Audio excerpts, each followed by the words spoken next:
अगर हमें दो पोलिनोमियल्स गिवन हो और हमें इस तरह से कहा जाए कि जो उनमें हमारे पास लीनियर पोलिनोमियल है, यानी जिसकी डिग्री 1 है, हमने इसे डिवाइड करना है सेकंड पोलिनोमियल को जिसकी डिग्री जो है वो कम से कम लीनियर पोलिनोमियल से ज़्यादा होगी, यानी क्वाड्रेटिक होगी या उससे मोर क्वाड्रेटिक से बड़ी होगी।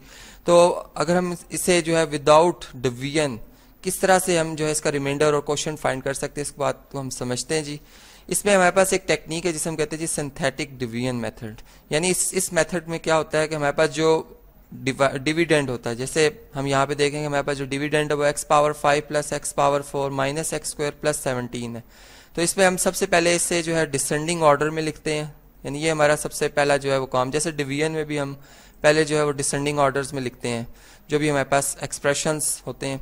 अब यहाँ पर अब हमारे पास जो पहली टर्म आएगी उसका जो कोफिशिएंट होगा हम उसको यहाँ पर लिखेंगे। जैसे x पावर 5 का जो कोफिशिएंट है वो 1 है, पॉजिटिव 1 है, साइन भी हमने इसका लिखना है। इसी तरह x पावर 4 इसके बाद इसकी बारी है, ये हमारे पास पॉजिटिव 1 है। इसी तरह अब x क्यूब जो है इसमें वो टर्म मौजूद नहीं है, यानी इसका मतलब है कि वो 0 टाइम्स है। यहाँ पर हम 0 टाइम्स एक्स क्यूब लिखेंगे और फिर उसके बाद एक्स स्क्वायर है लेकिन नेगेटिव 1 टाइम्स, तो यहाँ पर हम लिखेंगे -1, इसका कोफिशिएंट बनेगा जी -1। और फिर हमारे पास जो इसमें हमारे पास अगर हम देखें तो x वाली टर्म नहीं है, यानी एकदम हम एक्स स्क्वायर के बाद कांस्टेंट की तरफ आ रहे हैं। इसका मतलब यहाँ पर क्या आएगा जी, x जो है वो 0 टाइम मौजूद है और फिर लास्ट में हमारे पास 17 आ रहा है।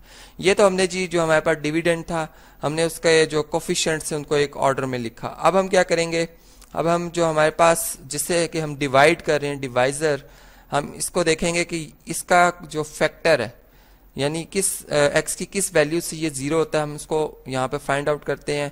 तो हमारे पास जैसे x -1 इक्वल हम ही चाहते हैं कि हमारा जवाब 0 हो जाए, तो हम इसको इक्वल टू 0 लिख लेते हैं। यानी कंडीशन जैसे अगर मैं कहूँ इसका जवाब मुझे 5 चाहिए तो मैं इक्वल टू 5 लिख कर सॉल्व करूंगा तो मुझे x की वो वैल्यू मिलेगी जिससे इसका जवाब 5 आएगा।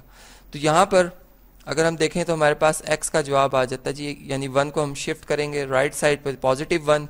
इसका मतलब है कि यहाँ पर हम क्या करेंगे जी 1 से डिवाइड करेंगे, यानी यहाँ हम जो स्टार्ट लेंगे वो 1 से करेंगे और चलें जी यहाँ पर हम 1 लिख देते हैं।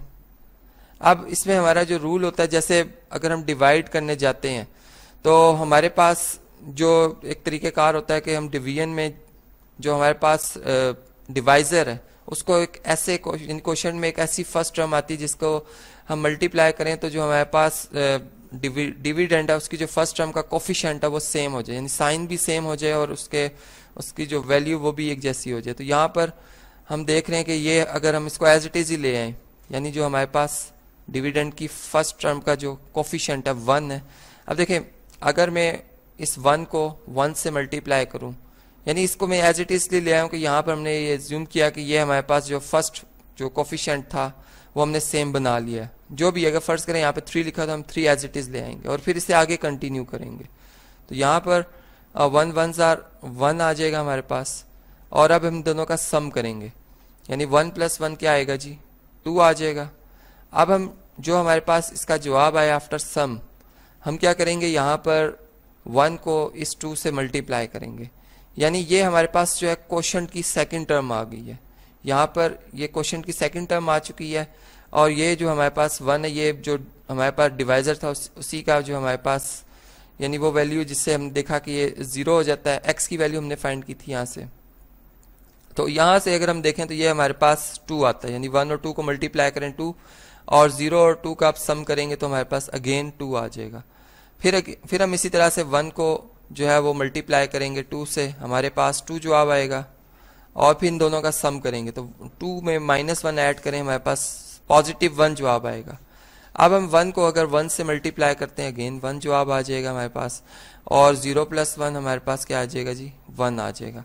और फिर हम 1 को 1 से मल्टीप्लाई करेंगे तो इस तरह से हमारे पास 1 जवाब आएगा और ये इन दोनों का सम करेंगे तो ये हमारे पास 18 आ जाएगा। यहाँ पे याद रहे, एक दफ़ा दोबारा रिवाइज करता हूँ कि 1 को हमने पहले 1 से मल्टीप्लाई किया और इसका जवाब आया उसको हमने इधर लिखा, फिर हमने 1 को मल्टीप्लाई किया 2 से और जो जवाब आया उसको हमने इधर लिखा और इसी तरीके से ये सीक्वेंस जो है वो चलता रहा।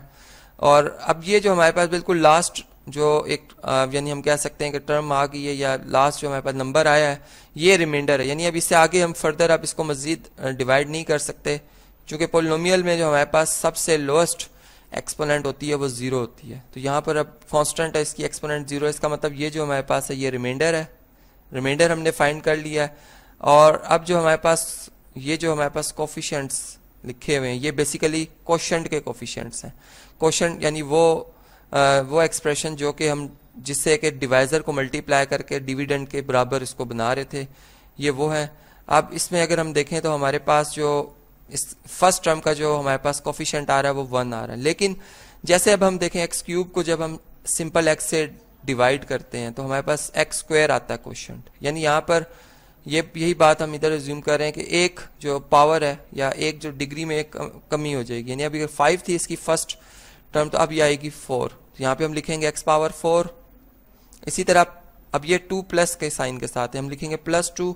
और इसी तरीके से अब हम इसका ऑर्डर जो है 1 डिक्रीज करते हुए चलेंगे। यानी अब ये यहाँ पर 3 हो जाएगा। जैसे इसके बाद हमारे पास क्या आएगा जी, +2 एक्स स्क्वायर हो जाएगा। इसी तरह ये +1 आ रहा है और हम लिखेंगे सिंपल एक्स और फिर +1। अब आप देखें कि ये हमारे पास जी क्वेश्चन था जो कि हमने यहाँ पर सिंथेटिक डिवीजन की मदद से जो है वो फाइंड आउट किया।